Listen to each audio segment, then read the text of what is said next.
Officials say a car engine blew up and started a massive fire that badly damaged a home in Clearfield County. The victims say they were watching TV Saturday night when they heard a loud bang come from their carport. The son says he went to look around and discovered their two cars in the carport were on fire. The family was able to get out safe, but they say they're still looking for their cat this morning. Boy, it took a while. And the chances of winning the lottery, obviously not very likely. 1 in 292 million. But this morning we can report that at least 3 people beat those odds. Lucky people, huh? Right? Man. Life changer. Also happening today here in Pennsylvania, there will be a special Senate hearing to consider whether the state's Attorney General can carry out her duties with a suspended law license. In a last-minute bid to head off the hearing that could remove her from office, Kathleen Kane asked the Supreme Court to reinstate her law license. That's according to PennLive.com. Kane's attorney argues the court's decision to remove the AG's law license back in September was tainted by Justice Michael Eakin's participation, saying Justice Eakin knew that Kane had emails linking him to the alleged Porngate scandal at the time. Boy, what a milestone. For 100 years now, the Pennsylvania Farm Show has showcased local wines. That includes Clearfield's Be Kind Winery, Mifflin County's Brookmere Winery and Vineyard, and the Happy Valley Vineyard and Winery, all featured in the main hall area of the show. It was a close call for a sewer line worker in Philadelphia when he got trapped in a hole at least 14 feet deep. Thanks to emergency crews, though, the man was rescued after being stuck for about 2 hours. Witnesses say he was conscious and talking to his rescuers. It's still unclear how he got stuck. Here on the shores of Raystown Lake, if these frigid waters could talk right now, then they would tell you a rich history that they make up. 8,300 acres, nearly 30 miles of flowing water accompanied with surrounding mountains and landscapes that make this area one of the most visited places in Pennsylvania for tourists. But a little tidbit of that rich history actually lies beneath these waters.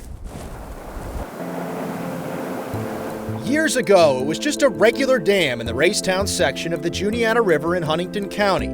Although it still had its visitors, it wasn't until the early 70s, 1974 to be exact, when it officially became what it's known as today, Raystown Lake. Tourism in the area would never be the same. The Raystown branch of the Juniata River has been dammed for actually over a century now. I think 1909 was the first dam on the Raystown branch, and it was a hydroelectric dam, privately owned. When that dam was created, a lot of cottage development happened along the river and along the backwater of the dam. Matt Price is the executive director of the Huntington County Visitors Bureau, specifically the Raystown Lake region. He, like many others that have come to Raystown before, have a deep connection to that past. There were, I think, 3 or 4 marinas on the old dam, including Jim's Anchorage and Yoakum's Boathouse were the 2 biggest. I know my grandparents and my dad grew up on the old dam. Somebody else who spent a lot of time on the old dam was Bob Sipes, along with his family. Bob and his wife Janet raised 6 kids on the waters of Raystown. Their cottage home in the area of Fink's Bridge was a top destination for their friends and family each and every summer. I remember the old cottage was a lot of fun, the water skiing, and also we did a lot of fishing. Great memories of yesterday. Fast forward to today. It was at about 300 or 400 feet. The Sipes' cottage, like many others, today is no more. Many of the homes in the area flooded over, in some parts destroyed as part of a project developed and carried out by the Army Corps of Engineers, initiated to help with flood control and improve water quality and recreation, among other things. The thousands of people like Bob and his family were warned of this impending controlled flooding, he said, sometime between 1970 and 71, but it still didn't make it any easier at the time. The man that would buy the cottages for the state, he would come in and want to talk to me, and of course I'd walk away because I didn't want to sell. If you look out there now, would there be, if we'd go underwater, would there be anything left of the old cottage in terms of a Well, base or a I structure? thought there was, but I understand that they just knocked it down. So maybe no remnants of the Sipes family's old cottage, but the murky waters of Raystown Lake still do hold some amazing reminders of what once stood in the area. Take a look at some of this incredible video shot back in 2012, some 160 feet below the lake's surface, taken by diver Rich Shea. The beams you see, Rich says, are part of the old Hans Bridge. Another clip shows beams from an old powerhouse. We found more amazing pictures as we scrolled through a magazine published by diver John Schaefer, images of all sorts of things still standing underwater. And look what Schaefer captured in the area once known as the Little Island. Yes, an actual car. I can't believe this. So incredible how much history still sits down beneath the waters of Raystown Lake. The Sipes family contributed to it, as did many others. And while tough to think back to how those chapters of life ended, the memories will certainly last a lifetime. For WTAJ News, I'm Casey Cantz. We first introduced you to Dalton Igoe back in 2012. Dalton was 15 at the time and in dire need of a new heart. The Altoona teen was born with 6 congenital heart defects. Just 3 days after being born, he was life-flighted to Pittsburgh, and 5 days later had the first of 4 open-heart surgeries, all coming before he turned 5. The outlook was not looking good for Dalton, but that's when, in April of 2012, Dalton was placed on the transplant waiting list.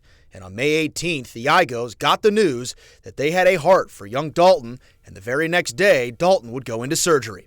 Fast forward to present day, Dalton, now 17, back in Pittsburgh where it all happened 2+ years ago, but for a different reason. Excited? Yeah.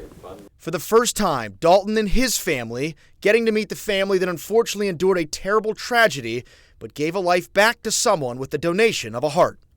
How you feel? That's located. Nervous. Definitely on the nervous side.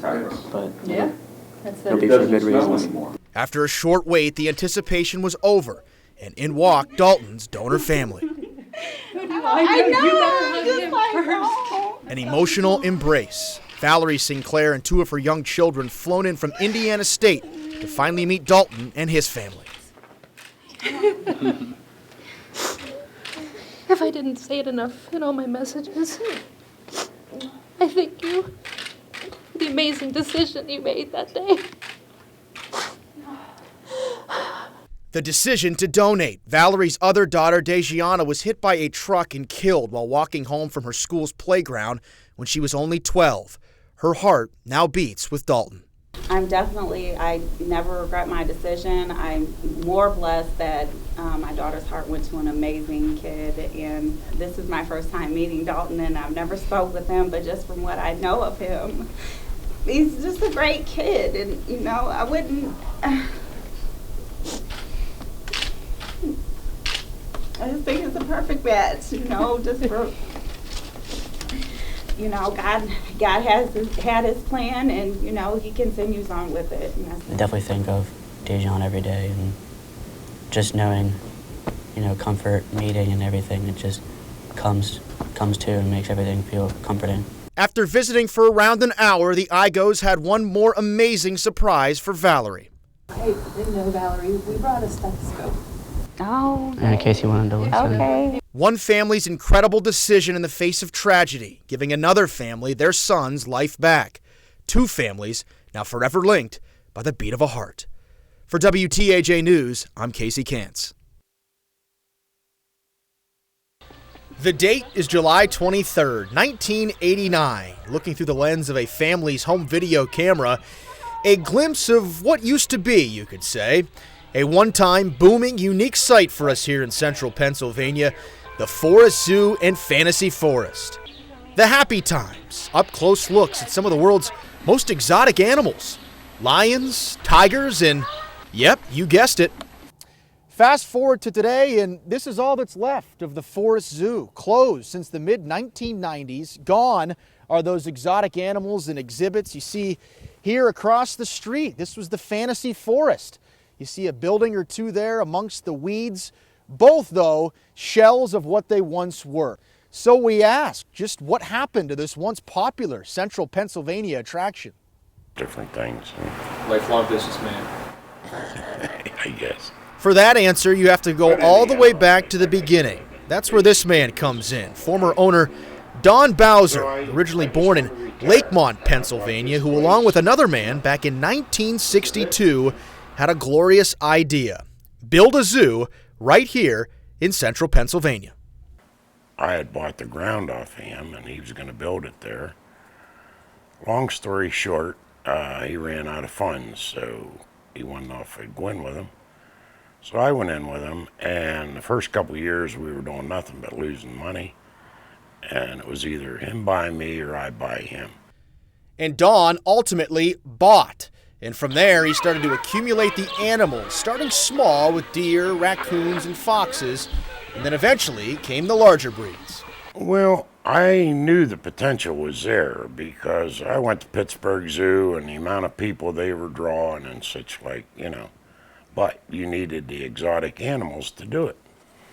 Big gamble for you. Yeah, certainly. Forest Zoo and Fantasy Forest are the most unique experience in the area. A gamble that certainly paid off. The Forest Zoo and Fantasy Forest was a top summer destination for folks here in our area. Just how many people, you ask, would visit Forest Zoo on a normal summer day? Don says on a weekend or a holiday, the zoo and forest could see upwards of 5,000 people at a time. Even to this day, some 50 plus years later, it still resonates with folks in our area. Among the thousands of social media responses we got, Barbara Jean Hemlock, for example. That was my first job. I worked mostly with the elephant. Great memories from that place. Also, Tammy Ickes Clark. I remember going there as a kid. The photo you posted sure brought back memories. Eventually, though, the zoo became too much for owner Don Bowser to maintain. And in 1995, he made up his mind and decided to sell the animals along with the 60-plus acres of land. In the years since, unfortunately, the land looks nothing like it once did in the attraction's heyday. Bowser actually, to this day, still lives right next door to the land, getting a constant reminder of what used to be every time he looks out his window. What do you think when you look out? I don't like to see it. I'd like to see somebody keep it going, but I really enjoyed it, and I'd be there today probably, but, I'm just not as young as I used to be, and I didn't want to do it anymore. And it sounds like moving forward, we'll just have to remember the good times had, as we were able to reach the current owner of the land, but he did not want to be interviewed for the story. However, at this time, we can tell you there are no plans to get the Forest Zoo and Fantasy Forest back up and operational anytime soon. For WTAJ News, I'm Casey Kantz.